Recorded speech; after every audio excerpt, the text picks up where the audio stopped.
So I guess we can jump into audio then. Yeah, so you definitely want to get a condenser microphone, Yeah, professional microphone, and a mixer with USB interfaces to your computer, and that will give you the best audio you can possibly it have. certainly will. It'll cost you like $400, but it'll sound great. Uh, That said, the microphone that I'm using probably has a relatively similar output than the setup that you have. It's just not as versatile. yeah. Um, Now, I'm using the Blue Yeti mic, which is about $150 to $200, I think, these Okay. days. And that's a pretty standard microphone. The benefit of it is it just plugs in right over USB. You don't need an additional mixer and phantom power and all that stuff. You can just plug it right into your laptop, and it's essentially working.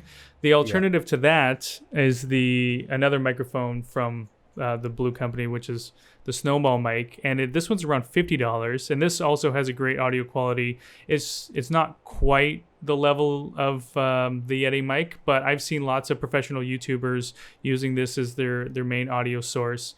You just get it close enough, and again, it plugs in over USB, and it sounds fine. And for $50, you can't really go wrong. No. And we were talking earlier about this Samson Q2u as well as yet another alternative. It's more of a stage speaker style microphone versus a cardioid dynamic microphone or a condenser microphone. And the cool thing about that is you can plug it in over USB to your computer. It's got a headphone jack, so if you're recording something and you need to isolate your audio, you can use it as a microphone and you can use it as a preamp to go back to your headphones.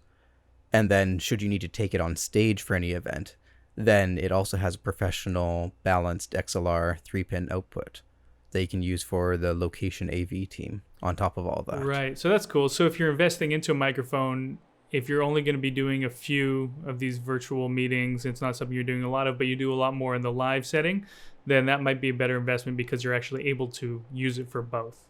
Exactly. It'll be a little bit less sensitive, but it will do a fabulous job. And I guess price wise, it's actually right in the middle of these two microphones. It's around Yeah, $100. yeah, I'm on Amazon.ca here and it's 125 Yeah, 100 or US something like that. anyways. Yeah. And I guess the alternative to that would be to using the built-in microphone on the webcam. So if you're not going to have an external one, you don't want to have the additional setup, or just don't want to invest extra money. The built-in one on the webcam will suffice. Obviously, it won't be the same level of quality, but I'm not sure I mentioned. When it comes to the technology, there is a diminishing return on investment. So as long as people can hear you and see you clearly, the message that you're sharing will be absorbed just as effectively. You don't need to set up a 4K camera and have a super expensive lighting setup just to speak to people. Yeah. Well, and I would actually transition this a little bit into the philosophy of this instead of just the technology, because we can throw model numbers and those model numbers are going to change over the years and whatnot.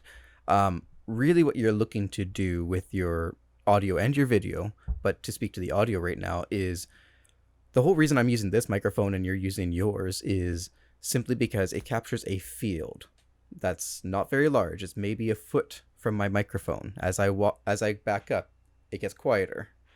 And the whole point is it isolates my voice from, say, the fan that I have keeping me cool here, or the people next door, or whatnot. And that's really what's important. And any microphone that's going to do that, it can be $20, it can be $1,500 in some cases. It doesn't matter as long as it's isolating you from your environment. That's a really good point. I guess we can talk about that when we talk about location too. Yeah. But yeah, if you've got traffic going by and all kinds of environmental noise, then a more expensive microphone, that's really where you're going to see it outperform something that's cheaper. Yeah, like right now I've got double pane glass and I've got loud neighbors, which is most of the reason why I'm using this microphone, because I can simply turn my microphone away from the window and cancel them out a little bit better. Mm-hmm. I would say on top of the condenser microphones, the dynamic microphones, the webcam microphones, or what have you, using a lav mic, you can get anywhere from our quite expensive kits that we use for on-location audio but you can also get them extremely cheap off of Amazon or eBay or wherever. There's quite a range, and they all do basically the same job. Is you can get like these little lav mics. You just clip them right to your collar or underneath your shirt or something like that. Sometimes on the surface of your shirt. And like our professional ones, they plug into the cameras and give beautiful audio. But I've got like a little $25 one that it's got a 3-pin on the headphone jack, so it can plug into your phone, and you can isolate your audio, and it just comes from this near field around your head. And it's all for like $20, so big deal, right? No, that's a great point as well. If budget is really a top priority and you've already have a webcam, and you just need to add a microphone, then something like that could be a really simple way to go about getting something that will give you that environmental control that's not going to pick up the noisy neighbors and the traffic going by. Yeah. And a lot of them, like the one I got, it came with an adapter, so I can interface it with a camera and a laptop nicely, or I can interface it with a cell phone. They've got slightly different connectors, so it came with a little adapter to go between them, depending on what I decide to use it for. So would that just plug into the microphone input on your computer? Yeah, you can. It comes ready for your cell phone, so then you use the adapter and it mixes it down into something your computer can read in the little headphone jack sized hole, which actually is not for everyone's computer, because like my Chromebook has one jack that does microphone and headphones, Right.